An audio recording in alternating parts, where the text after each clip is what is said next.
General Protocol Spaces. Banking on Freedom. General Bull number 40 of N. Government affairs, government things. You name. I think you have a little bit of an introduction to give us here. What's going on? Is there anything going on with governments these days? I mean, we've been wanting to do this for a while, and there was already plenty to talk about, even last year. But I think this is a good timing because the things that we could talk about just increased by a lot over the past. I wouldn't even say past week. It was over the past couple days. It's been quite a ride, but yeah. First and foremost, Ross is out, so that is good news. And should we do like the obligatory free Roger thing? Should we do Yeah, that? of course. I actually I saw a post from who was it? Hold on, I can go look because I forwarded it to Roger, and then Roger seemed happy about it. Riot, this guy in Malaysia, Ian Miles Chung, the right wing guy in Malaysia, who for some reason talks about U.S. politics. So he posted something, and then Elon Musk replied to that saying about Roger, and then Elon Musk said that's up to the president, but I have asked whether this is possible. And Roger seemed, I don't know.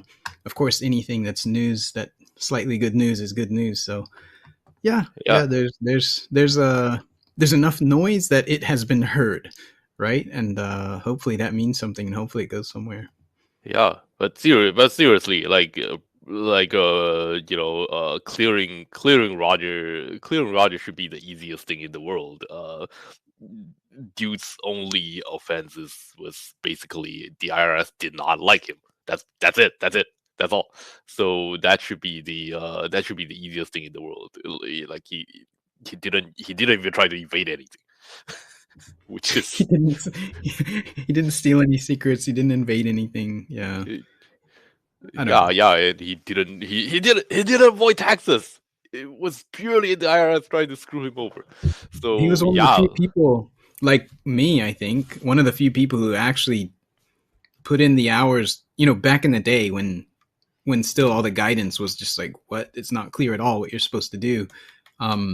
There were, I remember the first year I filed taxes with Bitcoin back before Bitcoin Cash existed or anything.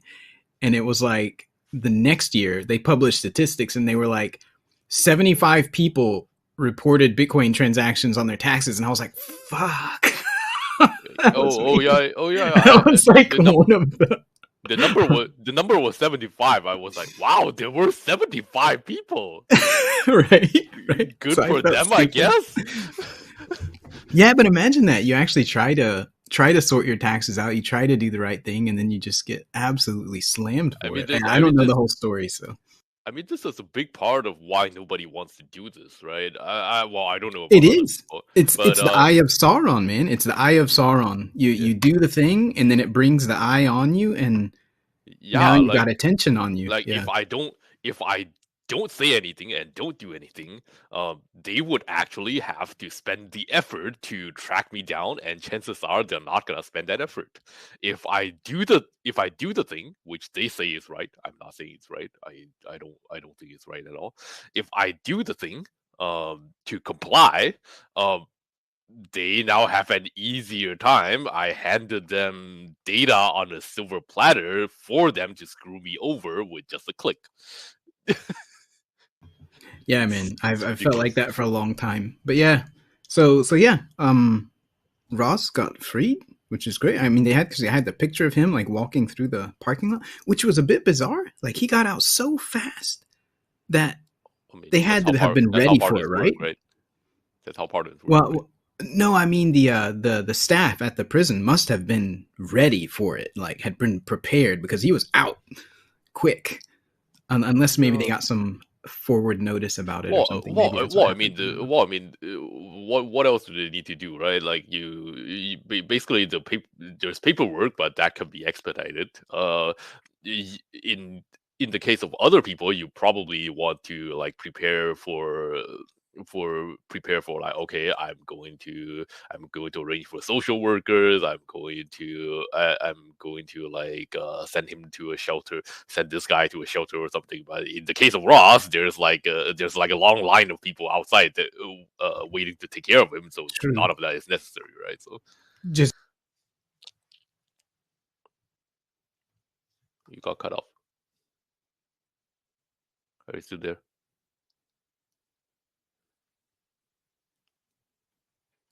Are you Can still you hear there? me? Can you hear me? Yes, I can. So it's Okay. just John. Oh,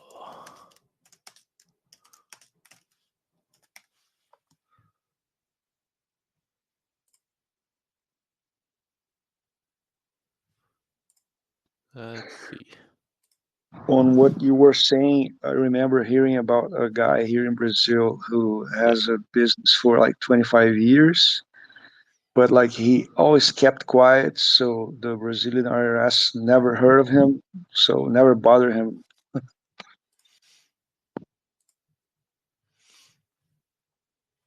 Yeah, and yeah, that's a biggest fear really. Like, and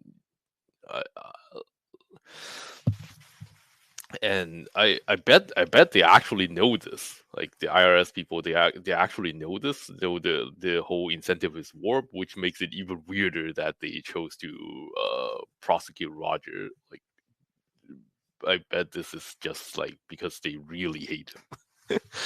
And okay, we're gonna screw with this guy some way. How do we do that kind of thing?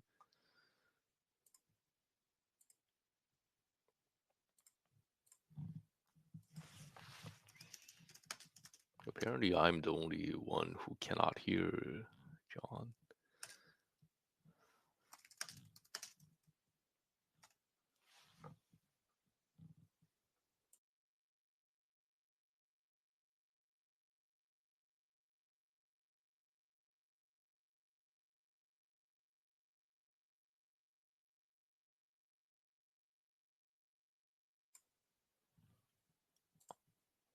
Bruno, do you hear John? Oh, oh, okay, you're back.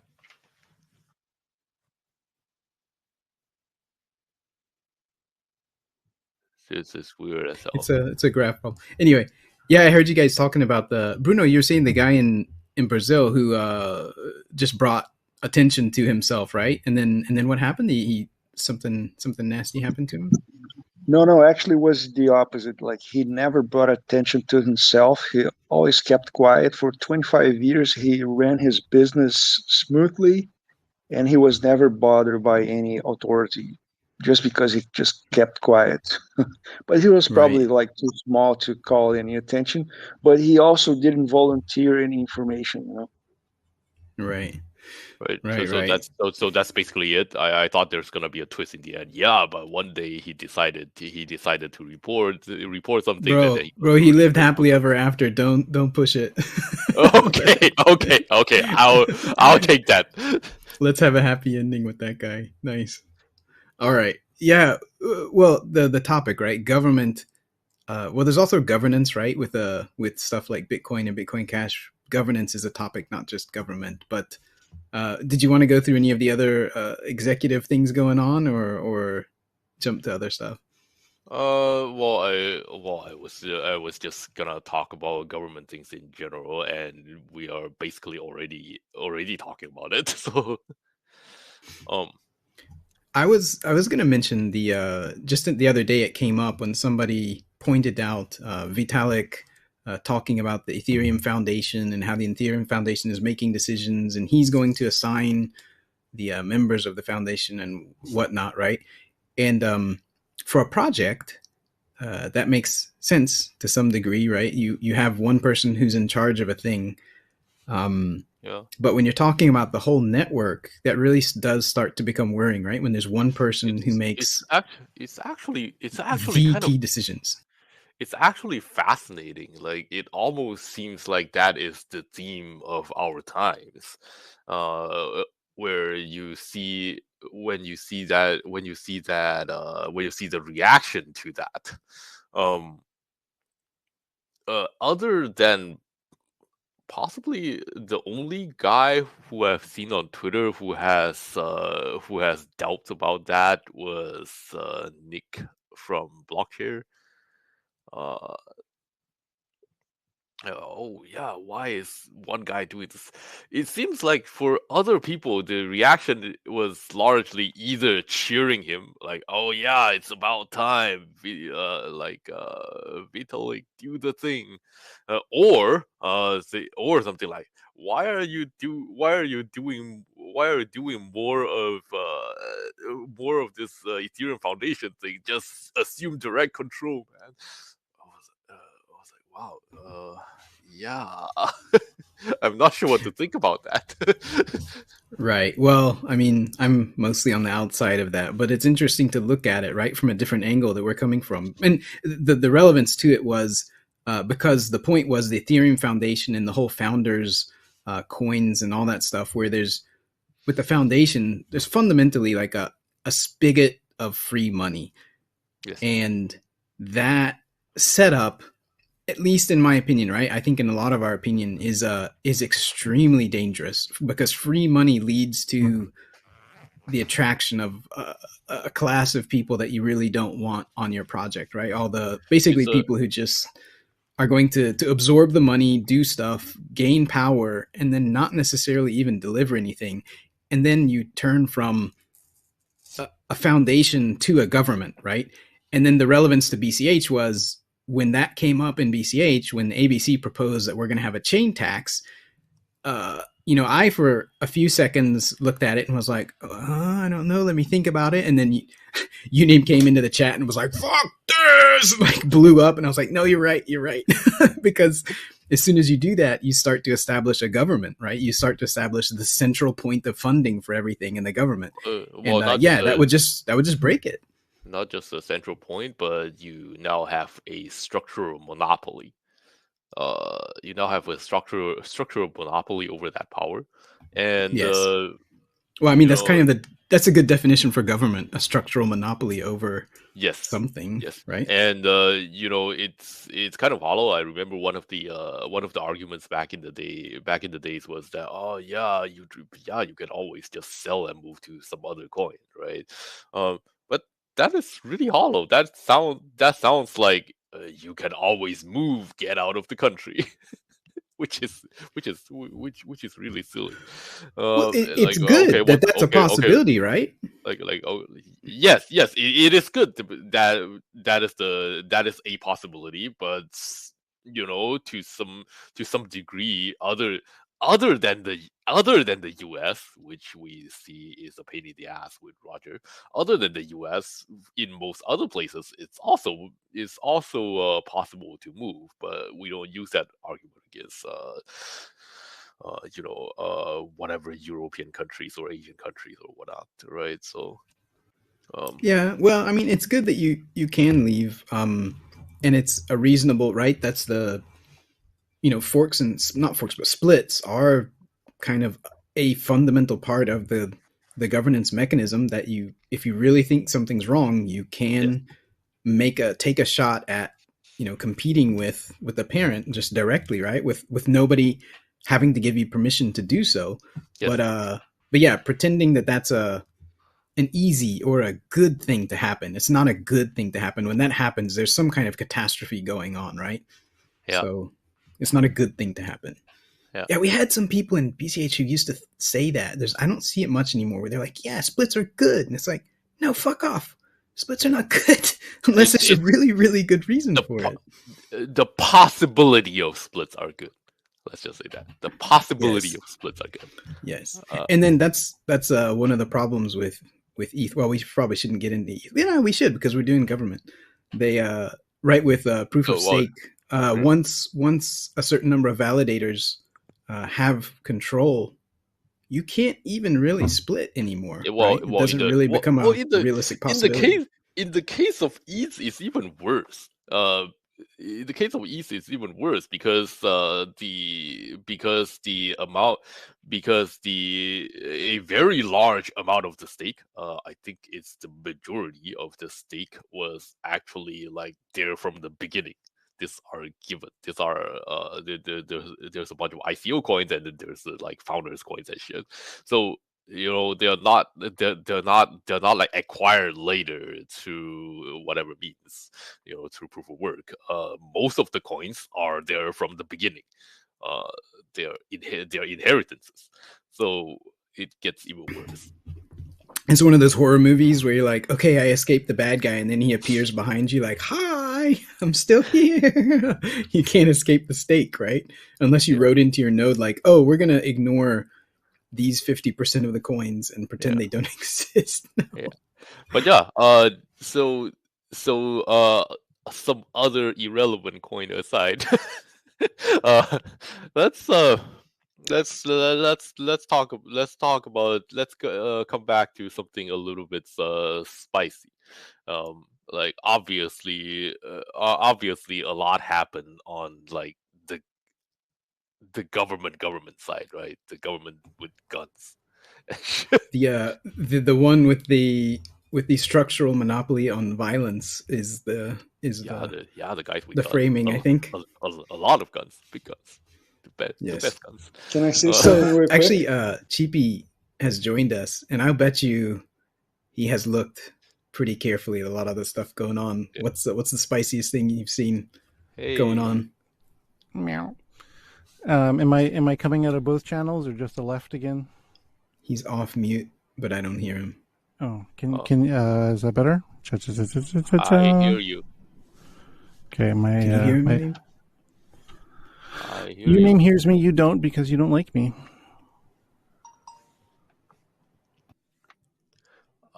Yeah, I can totally hear you, but apparently you can't. I have no idea how that happened. Should I leave and come back? I don't know. Maybe I can hear him.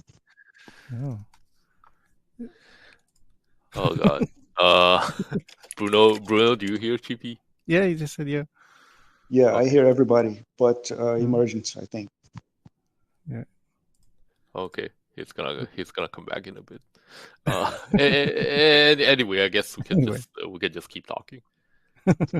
Let me tell you something. Like Murray Rothbard has that book, Anatomy of the State, and in that book he speaks about one of the things that the state doesn't like is when you leave it to some other territory, right? And then I was trying to remember the story of that guy. He's Brazilian, but he also had the U.S. citizenship. But then he made a ton of money, and then he renounced the U.S. and Brazilian citizenship and moved to Singapore. And then after this guy left both nationalities with a ton of money, they had to change the law in the U.S. so you couldn't leave the U.S. with so much money.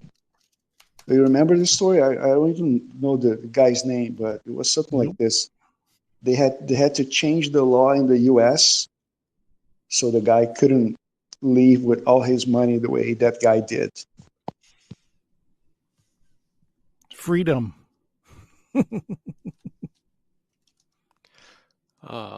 Hey, John is back. Well, I came back. The whole thing I heard was, let's talk about government was spicy. I come back and Cheapy says, freedom. I don't know what happened in between. Did we start a revolution? Did something happen? We did. Okay. I mean, we started a revolution a while ago, but yeah. Okay. True. It's not. We're on the way. Yeah. Wait. So what was the spiciest thing going on? I didn't catch it. Oh, I didn't say anything. I was waiting for you. I didn't want you to miss it because. Oh. Well, hit me. I don't know what the spiciest thing is. I don't know. I mean, that's the whole thing, right? Is you just flood the space with spiciness, and then nobody can focus on any single spicy thing, and then that way you just keep making spicy stuff. It's a really good system. I mean, CSW was doing the same thing, right? It's like lawsuit after lawsuit and claim after claim, and backtrack and backdate and on and on and on until either you die or it catches up to you somehow, and or you become president. But I mean, even then, like, you know, whether you believe it's right or not, he is a convicted felon who had no repercussions, but there are still some ongoing, you know, cases, etc., that could theoretically, you know, penalize him in some way. And I don't know what the details are of him and Melania's coin, whatever, but no doubt there's some laws there that perhaps are not being properly observed, which I'm not, you know, not necessarily saying that I'm super in favor of America's stance on crypto, etc., but you know, you would expect that the leader of the country would follow whatever rules. In an ideal universe, I mean, expect as far as like on an intellectual level, not not on a realistic level, because What we know how it works. What about from the executive orders? Was there anything very interesting? Before you came on, we were talking about how Ross got pardoned, and then there was a message that Elon Musk said he will bring the topic of Roger to the president and see if Roger can get a pardon. And but what about the other stuff? Is there anything related to crypto in there that you saw that's interesting? Or I haven't looked at everything. I haven't looked at everything. You know, there's I think there was 50 signed orders, but like 200 in total, and that was when I last checked. And of course, it's probably been ongoing. He affirmed that you know, there are only two genders, but he made a scientific error, and so that he said that like I forget the exact words he used, but basically he said, like, at conception, the cell that has whatever DNA is therefore a male, but like at conception, whatever characteristics don't exist. So technically everyone's a female now. So, you know, I'm okay with that. Well, I mean, I don't care. It's 50% of us transition. It's just the natural. Yeah. Time to get my hormones, I guess. But just keep drinking soy milk. That'll take care of it. Actually, I don't drink soy milk. So before you start calling me soy boy, I don't actually drink soy milk. It's okay. You don't have to be one. Yeah. So, too late. What about international reaction? Has like, I saw a funny one in Japan. So there was a mention that I think it was the cabinet or the prime minister, was it, or maybe the foreign minister, was like, we're going to talk to Trump and make sure to lay out our red lines. And everybody was like, oh, that's going to work. Yeah. Like, that's like the worst thing you could possibly do. Here's the thing in relation to crypto, right? I mean, so from what I can gather, there was like 3 or 4 Trump family tokens issue in the first issue in like the first 48 hours.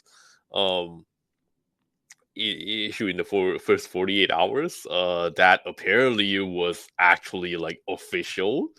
Official as far as like being connected to the actual person. And they were issued. They were already pumped and dumped, and apparently at least some of them was basically published by whatever company that was run by Justin Sun. So assuming that they're not going to prosecute themselves, that would be silly. That's the bar now, right? That's the that's basically the bar now, and it's kind of anything goes. Is like, do you think that is the case, or is it a case of okay, we're gonna prosecute like other people, but we'll pretend none of this ever happened. Well, only if someone outside the Trump circle does something they don't like, right? So laws for thee, not for me. A reporter asked Trump today, depending on your time zone, yesterday for me, what was going on with the Trump coin, and he said, I don't know a lot about it. I know that I issued it. So yeah, the bar is pretty low. I know Barron was involved in a couple different things, and obviously Trump's not going to prosecute his own son, whether or not he's prosecuted down the line in 4, 8, 16, 32 years, who knows. But yeah, there's definitely all kinds of, I mean, all the standard crypto shenanigans are happening there too. But the thing about the crypto universe is, as we know, pump and dumps are the norm, right? Everybody signs up for this process when they buy a token because they think they're going to be the fast one and get out without holding the bag and then leaving the bag in someone else's hand. Ha ha ha, I got mine. You're screwed. Ha ha ha. Better luck next time. No, I think that's the people who know how it works. I think there's a lot of people who do not know how it works, right? I mean, that's what you just described is exactly how people perceive the stock market or, bank interest. They're like, oh, it'll just go on forever. There's no reason behind it. It's just, it has such a strong Lindy effect. It's just existed for so long that, it's like 100 years before the last time that the stock market just actually, like apocalyptically just collapsed. Right. Then people just forget about it and it's not part of reality. So I don't think they understand that that's the game they're playing. I think most people don't understand that. I don't know if I agree with you. I think most people who have been in crypto for more than a minute know that it's all a big game and it's all a big pyramid scheme and it's all get in, get out. I really doubt that the majority of people think like, oh, I'm going to buy this token and it's going to last forever. And because Logan Paul said it was great, then he's going to support it forever. The ICO boom was probably the first real rude awakening for people. And that was already, 5-6 years ago, right? Yeah. I doubt there's that many people who are. But remember, there's always 99% more people outside of it than there are inside of it. So if any tiny piece, section of that group of people is coming in, they dwarf the people who are already there. So I bet there's a lot who don't understand. It's going to be hard to substantiate, but at least just going by crypto Twitter anyway. Sure. Yeah. People who are for degens, people who already know what's up, of course. Yeah. More people who are, let's just say, people who are more than casual are well aware of the game and they're happy to play it. Well, I assume that there's a contingent of people who thought the same thing about the stock market, and they were probably like, "Oh my God, look at all these guys coming in! What a bunch of suckers!" It's going to be, they're going to figure it out eventually. But they didn't. We didn't. So it just kept going. So what you're saying is that the end game is that everybody dumps all their coins and tokens and meme coins to the pension funds. That is the end game. Because that's basically the stock market, right? That's the stock market. Yeah, I get what you mean. Yeah, absolutely. Well, I'm sure there's. I know there's demand for it, right? Because at least in the U.S., there's retirement accounts, and you couldn't. I don't know how it is now, but you couldn't put any kind of crypto into a retirement account. But you could do this really complicated thing where you set up your own corporation to run the retirement account, and then you could do the thing where you put.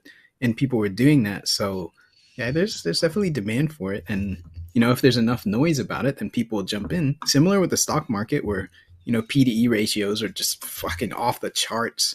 yeah, we're investing in the company as it will exist 100 years from now. Like, wait, are you serious? That doesn't make any sense, but okay. Yeah.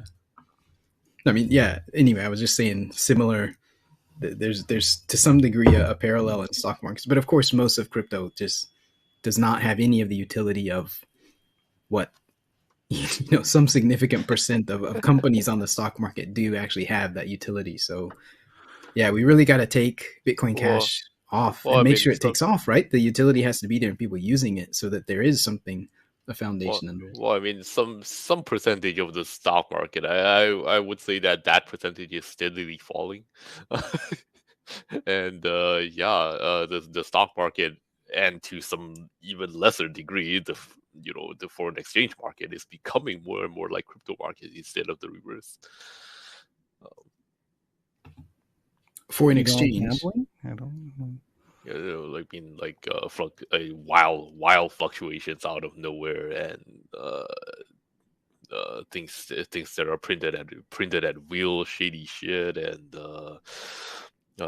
just generally screwing the general public over. Uh,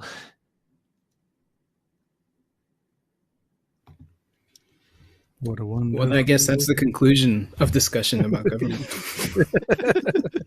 Well, yeah, what is like That topic is over.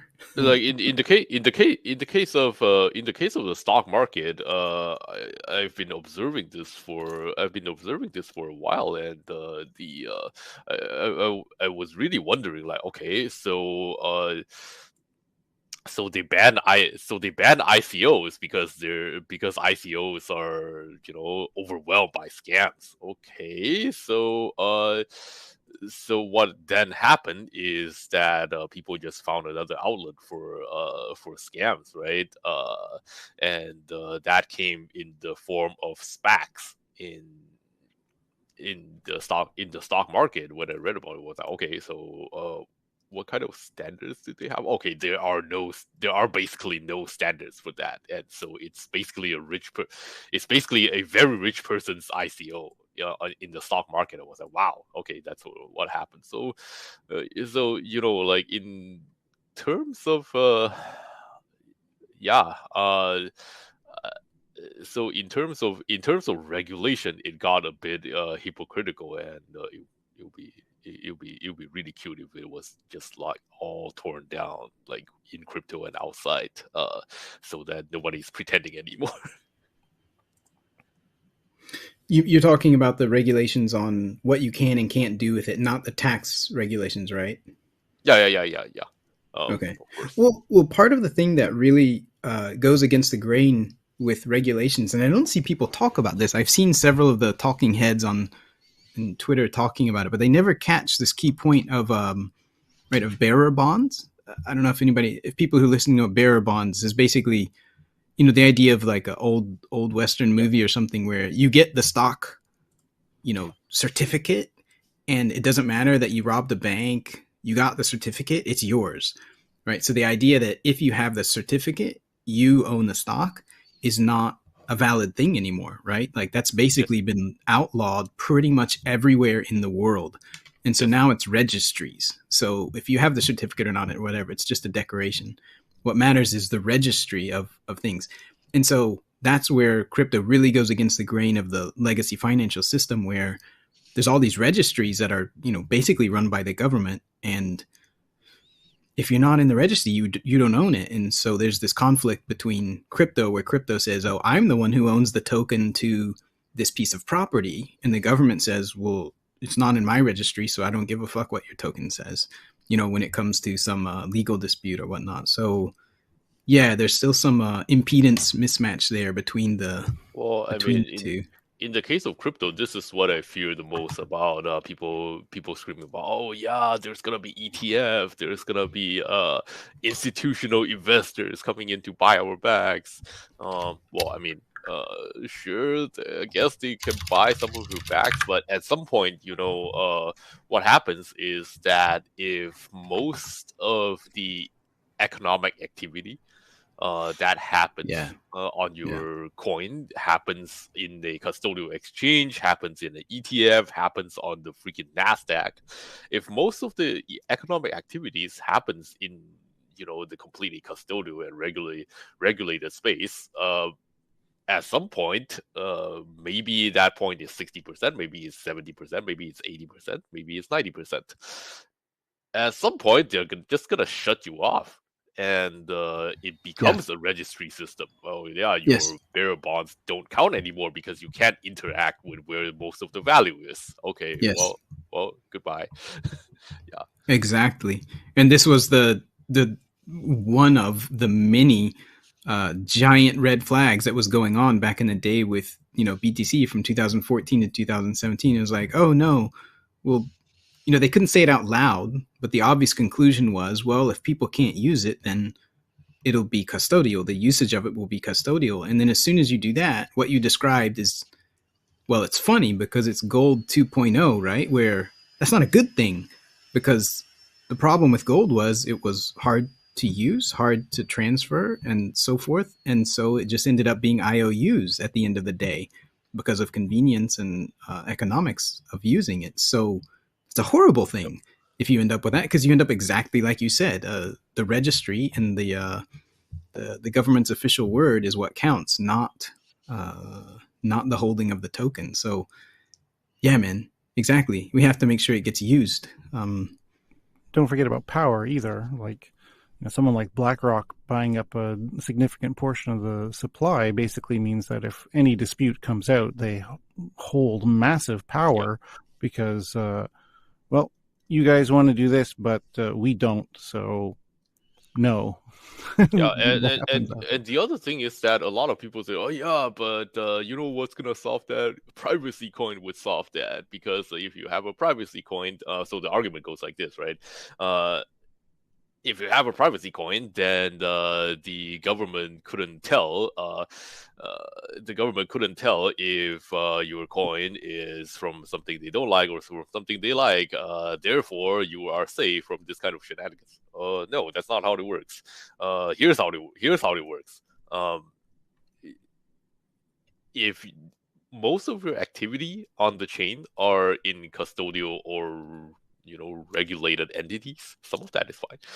But if most of them are there, then just blocking access is enough. Like, it doesn't matter if you think whether you think they can tell what your coins are or not. When you jump through that hoop to use your coin or exchange your coin to something else or whatever, you still have to pay the toll. You have to go through regulation yourself as a person to do that. So at some point they're gonna ask questions, and you're gonna have to make shit up, and you have to make them believe you. So and that part holds true as long as most of your activity is in most of the value of your coin is in regulated places. And so it doesn't matter how obfuscated your coin is. So I think I think people should really be careful whenever they think of oh yeah, I mix my coins, or I obfuscate my coins, or I use this nice ZK technology, and that will solve all my problems. It's not gonna solve your problem. A lot of the things comes from economic structure, and you gotta attack that. You're not gonna save by super fancy cryptography. And let me make sure that point is clear from another angle. So saying that you have a privacy coin or privacy technology, the point here is that it's not sufficient to really make a difference. It doesn't mean that it can't work, right? Yeah. So having a privacy in those things is nice. And if you did have a ton of real economic activity on the privacy side, whatever coin it is, whether it's Monero or Bitcoin Cash or whatever it was that you're interested in, if there really was a ton of direct economic activity on chain going on between parties, that's necessary. That's the necessary part, right? Yes. Yeah. And maybe you could even say necessary and sufficient. Well, yeah, there's more to it. But yeah, so if you had Monero and everybody's using it to do business and to do transactions, then that would be work. Monero would be fine in that way. Same for BCH and anything else. Not so. That's to say, it's not enough to have privacy to think that you've given the system the slip, right? Yeah, so in this sense, I would say that I like different parts about other coins, and I tend to think that BCH has the best of the best of both worlds. But yeah, in the case of Monero, okay, they got some pretty nice privacy tech. There are some other coins that also have some pretty nice privacy tech, and we a lot of us, well, not a lot of us, maybe it's just me, are skeptical about things, places like Ethereum or even freaking Solana. But okay, and they might have terrible structure for privacy, but one thing they did manage to do is well, maybe not in the case of Ethereum anymore, especially considering they move all the things to centralized L2s, which might be pretty terrible. But yeah, in general, the Ethereum light chains managed to do one thing, which is create a very significant portion of their activity on chain and outside of custodial exchange. I think that is very admirable in terms of an achievement. Like, okay, previously we would do payment processes. Okay, payment processes become custodial. We would do exchanges. Okay, exchanges become super regulated. Well, we do DeFi, and the DeFi just goes on, and so far it hasn't been that regulated yet. And there's a lot of activity on it, and you can't ignore it. I think that's an admirable achievement, and Absolutely, yeah. it's a shame that most of it happens where privacy is terrible, and I think Bitcoin Cash can do them both. It can do them Yeah. both. We just have to build and get people on it using it. Yep. So let me tell you something, like the Brazilian government is on record saying that blockchain technology could replace registries. So right here, they are pushing the Brazilian CBDC, which is going to be called Drex. They are running tests already. One bank has made a transfer to another using this CBDC. They are building on Chainlink, as far as I understood. But I liked the fact that it published like the Instagram official channel of the Brazilian government saying that smart contracts, things like this, could replace registries for property titles and things like this. So I hope that's going to come back to bite them in the ass in the future.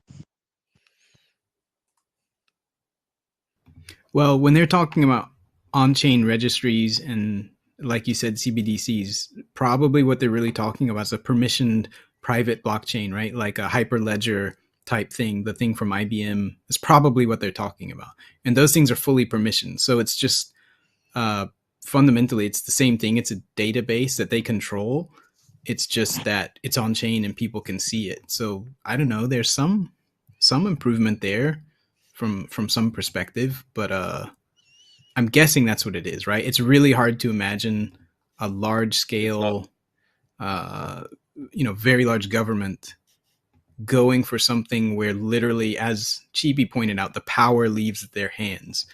Where there means like anyone in the government, right? Once you've got this permissionless registry, pretty much all of those agencies have lost a huge amount of power. That's really hard to imagine. But if that's really the case, that's something. It's not even necessarily true that people can see things. Until the day someone puts up an explorer for those chains, it might very well just be an API facade, right? Like, okay, I now have this CBDC. I tell you it's on chain. Here's an API. You can access it. It lets you send and receive using cryptographic keys, and that is awesome. But it's not necessarily true that you can see everything that's going on. Maybe only they can see it. I don't know how the case is in Brazil. But that seems to be what people are pushing for in a lot of places. Yeah, but for example, the registries are already using blockchain to, I don't know, store documents or whatever, and they charge a huge fee to be an intermediary for doing this gosh. right now. Right. So if people understand that, okay, so these registries are working just as an intermediary and charging me huge fees for doing that, but I can do that directly. I don't need this middleman. So maybe the population will start pushing for in this direction. And another thing about this, for example, here in Brazil, they're also trying to make it illegal to withdraw stable coins from exchanges, centralized exchanges. Ooh. But there are already some politicians trying to fight this, to allow people to withdraw stable coins from exchanges to their non-custodial wallets. Wow, that's very interesting. Go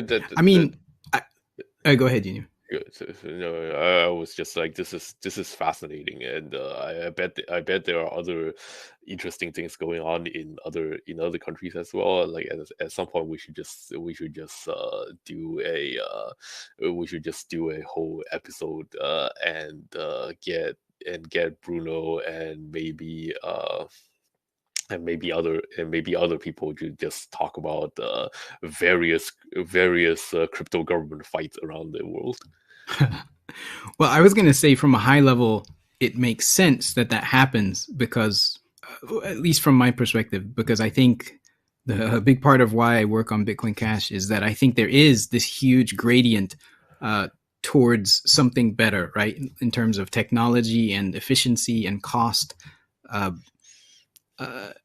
From the way our very, very antiquated, anachronistic money system works today, which is fundamentally based on coinage and fucking minting metals and whatever. It's fundamentally that, and leaning towards something better, right? Going towards a better thing. There's a gradient downwards so that it's easy to do that. But of course, there's, as Cheapy mentioning, in the power structures which don't want it to go there because that changes the landscape of things.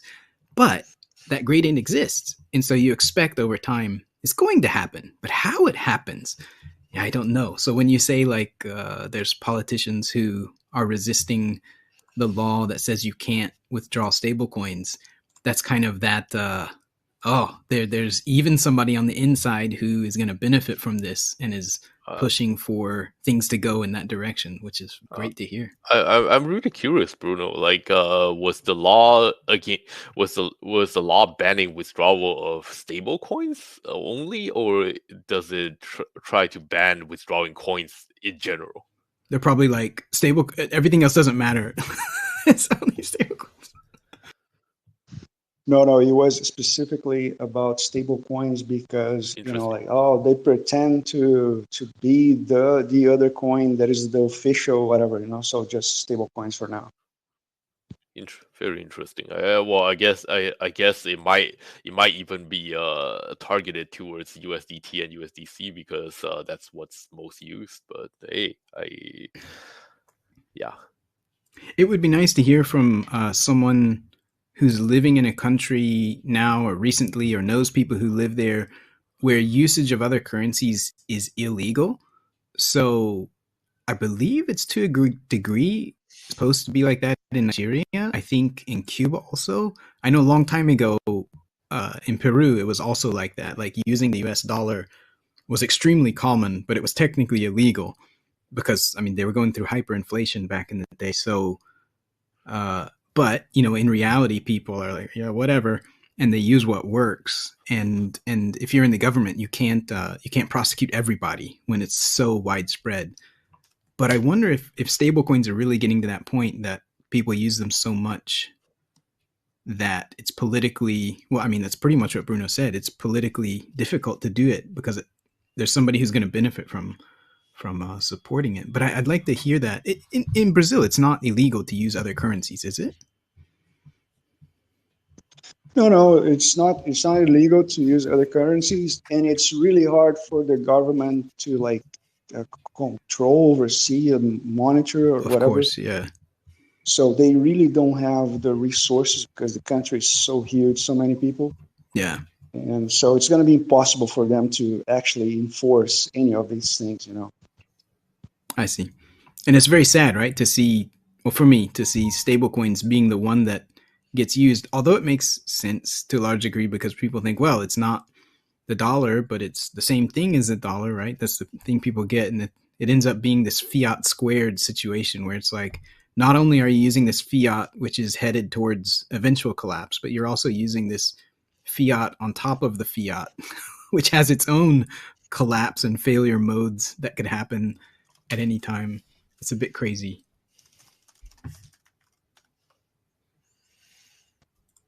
Yeah, like they are doing a lot of things here. Like they have like a new offshore laws because a lot of rich Brazilians were holding their money offshore. So they created a law to be able to.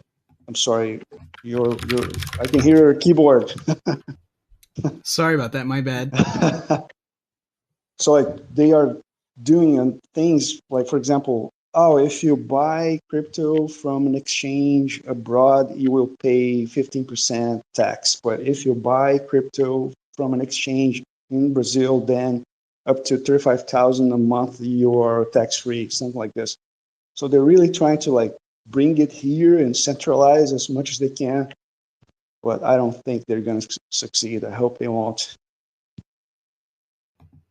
So there's the situation in India, which is not exactly the same thing, but related. So there's this system called the UPI, which is, I'll probably get a lot of this wrong, but fundamentally it's making payments in India was a pain in the ass. There's a huge number of different banks, processors, payment systems, and so forth. And I think the government felt like they were losing.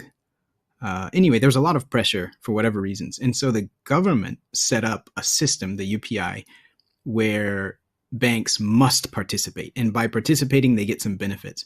But by participating now, whatever bank account you have, official, real normal bank account, you can now do transfers and so forth for free between banks. So they kind of unified everything under this one, king's decree that, everybody must make payments in this way.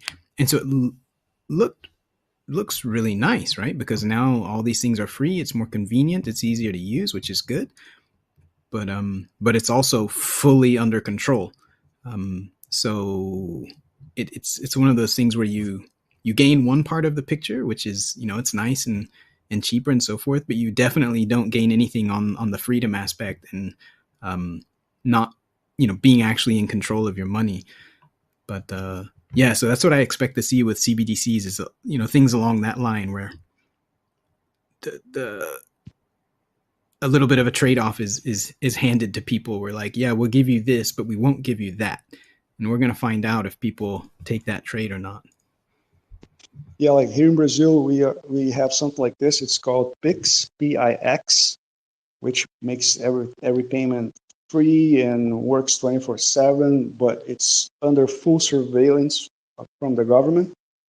And just like last week, the government said, like actually the IRS, the Brazilian IRS, said that, every volume over 5,000, you have to report. I mean, like the institutions have to report because they know everything.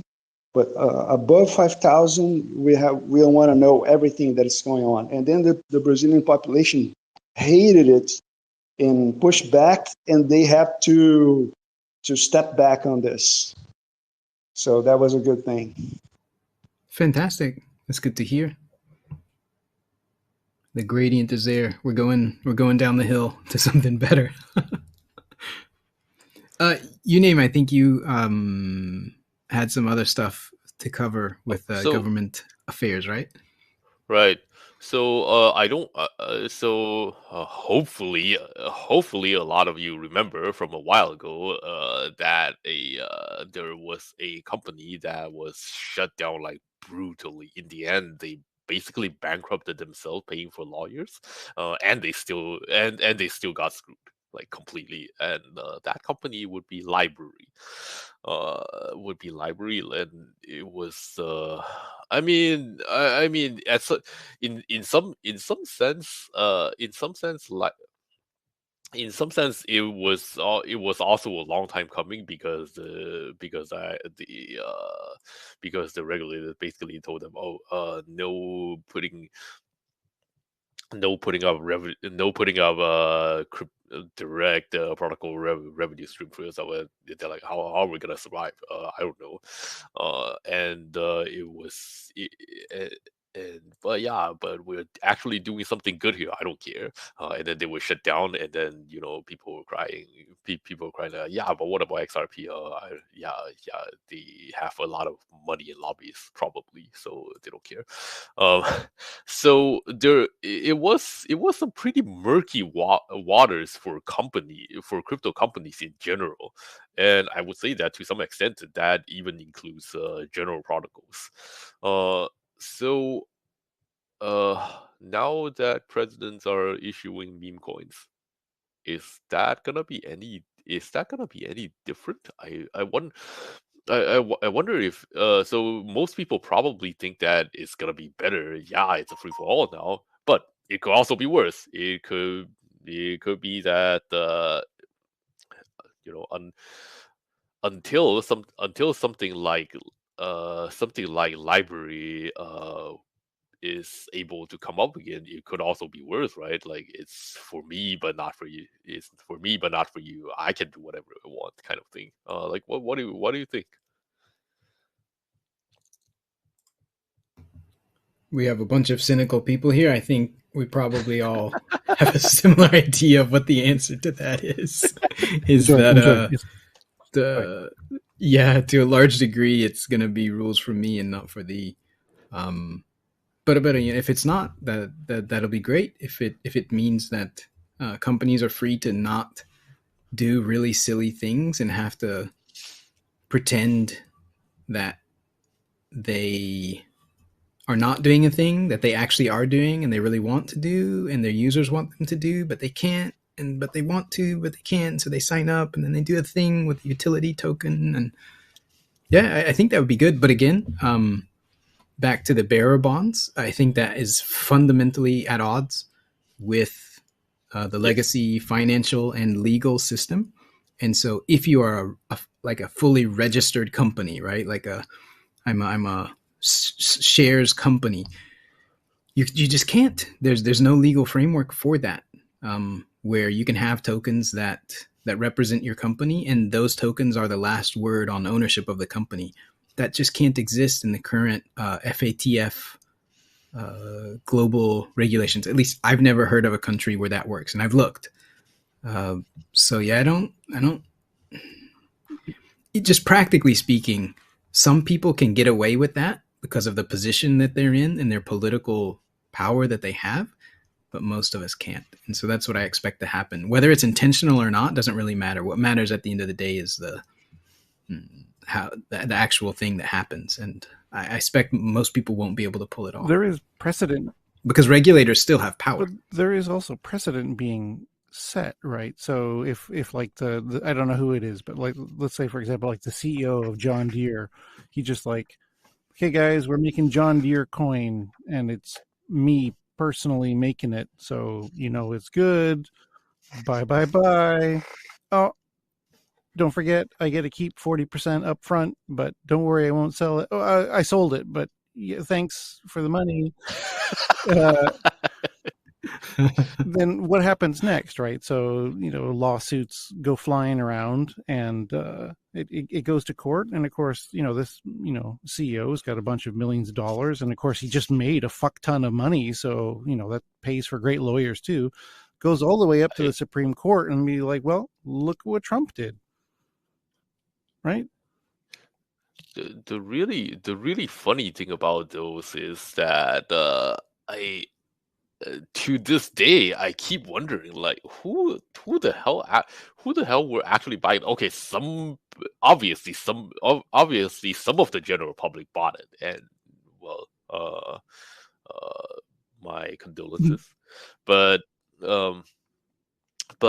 okay, they were pumped to the tune of by billions of dollars, to the tune of billions of dollars in volume. Like, okay, how much of those are actually the general public, and how much of those are money laundering? Well, I mean, not money laundering is a whole other topic that I wouldn't get into here. But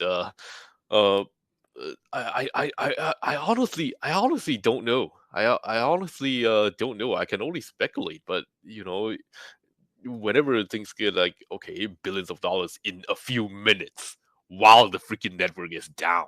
In the case of Solana, I believe that was the case in Trump Coin's first few minutes.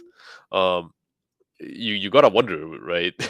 There's been a bunch of analysis done already, and if I remember correctly, the top 1,000 holders had an average buy-in of like $600,000 each, and of those guys, they bought all below $15.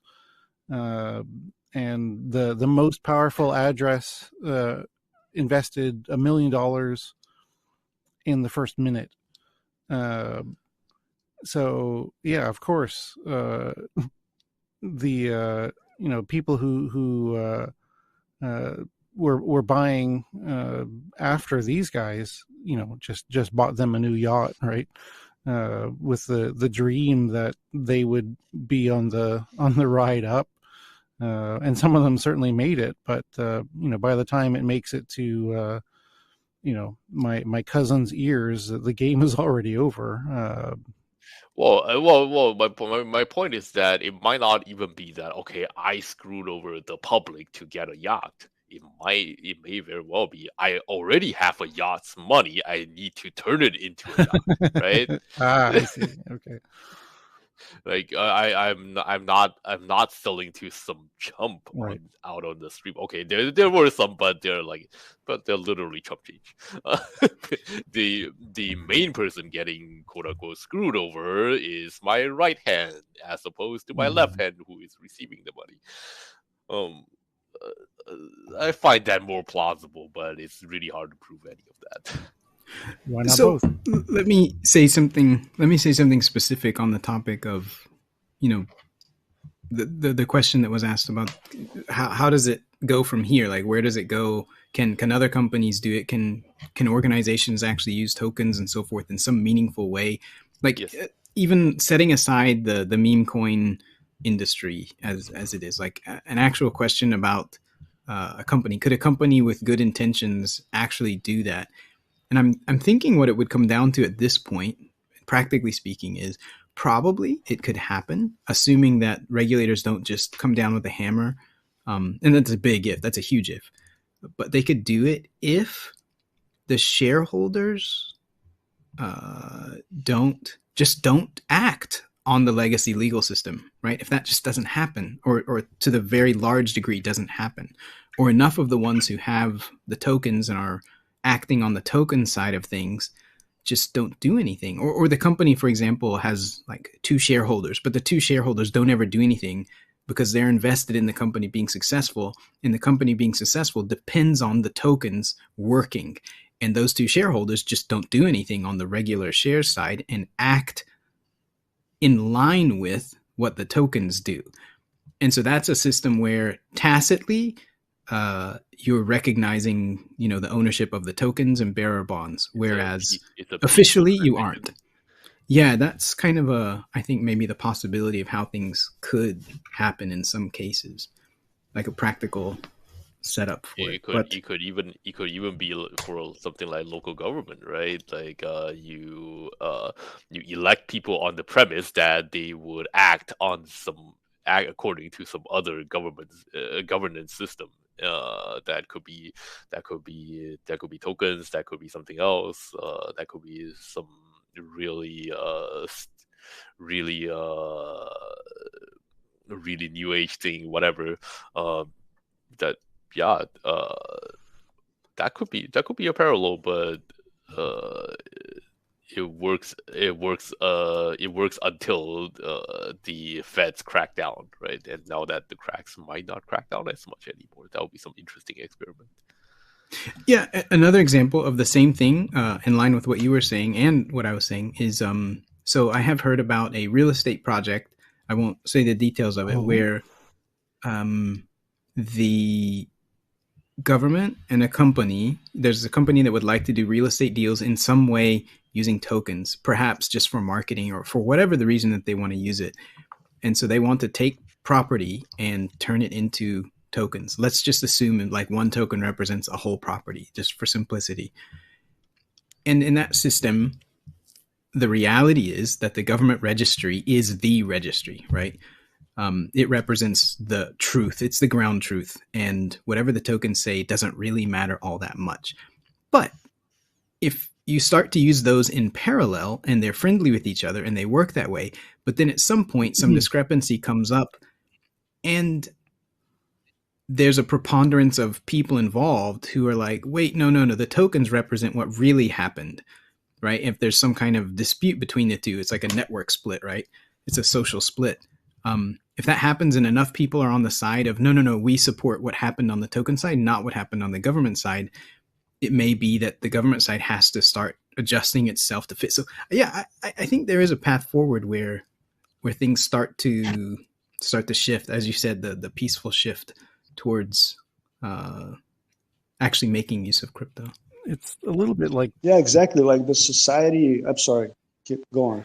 well, I'm sure people outside of Japan aren't aware, but here we have something that's called like the Hanko system. And basically, instead of having a signature, you have a stamp that's carved with your name in it, and that's like your official signature. But it also sort of runs in parallel, because the modern young people, are wising up to what's going on in the rest of the world. And so now at my bank, I have both my signature and my stamp registered, and you can sort of use them interchangeably depending on how forgiving that particular institution is.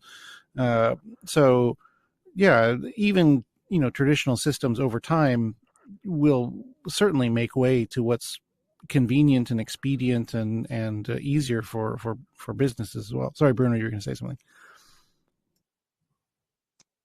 No, like it got to the point where people believe that whatever the government says, it is, even if it goes against reality. And that's crazy. Like, for example, you can prove that you own a home, but if the government says otherwise, then you don't own a home. Like, it's totally crazy and made up. Well, And another I thing, mean, that in the case of homes, it actually reflects reality, unless you acquire your home through and protect it through your own stash of militia, right? Because your ownership of your home essentially comes down to the government enforcing it with guns.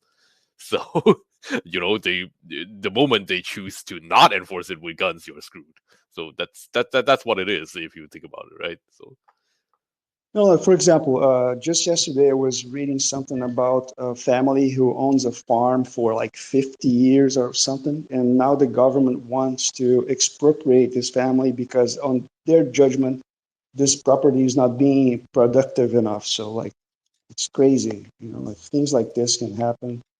But like this idea that whatever the government says, it is, even if it goes against what actually happened. Yes. Yes, in the case of real estate, it is probably going to be the last thing that could be fixed by a decentralized system. And in order to fix that, you will need to basically build an entire system to be able to enforce property rights outside of the government, and not just any property rights, but property rights over land outside of the government use of force. It's not impossible, but it will take a while. It will probably be the last thing. Yeah, like for example, And in the meantime, sorry, go ahead, Emergent. no, Bruno, go ahead. No, go ahead. I was going to say that hopefully, like private arbitration, that for example, at least here in Brazil, you can like solve a lot of disputes without involving the judiciary, right? So I hopefully private arbitration will play a role on this, taking out of the government a lot of things, including these things we're talking about right now.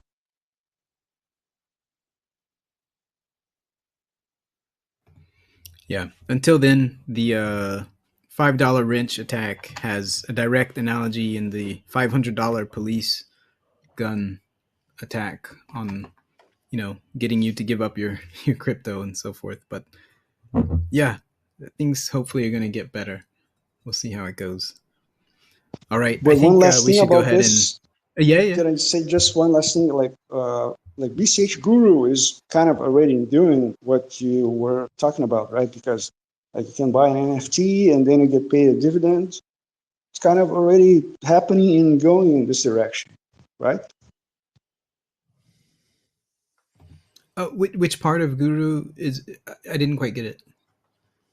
No, like if you buy a BCH Guru NFT, you get paid a dividend, which is part of the profit that they make, right? So it's not just meme coins going on. At least BCH Guru is trying to do this, like, some meaningful thing to do with tokens other than just memes.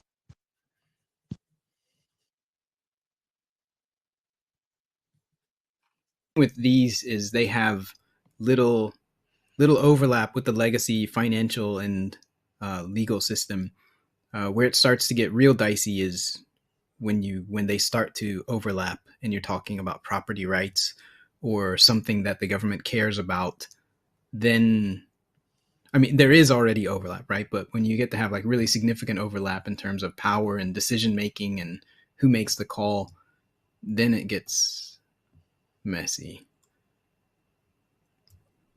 Yeah, but yeah, it all happens in steps, right? It's going to happen in pieces as people do different economic activity, just like with the internet. As things shifted towards the internet, at the beginning, it was a joke. There used to be a thing called brick and mortar, and you'd say, do you have a brick and mortar store or do you have an online store? And it was this big divide between things, and it was almost a joke to have an internet store. It was like, what are you going to do with that? But eventually, slowly, all the commerce literally just shifted massively. All of it, obviously, but massively shifted from physical locations to online, or at least to having both. And so I think the same thing is going to happen, right? It's just it got derailed for the last many years, but I still think we're going to make it happen.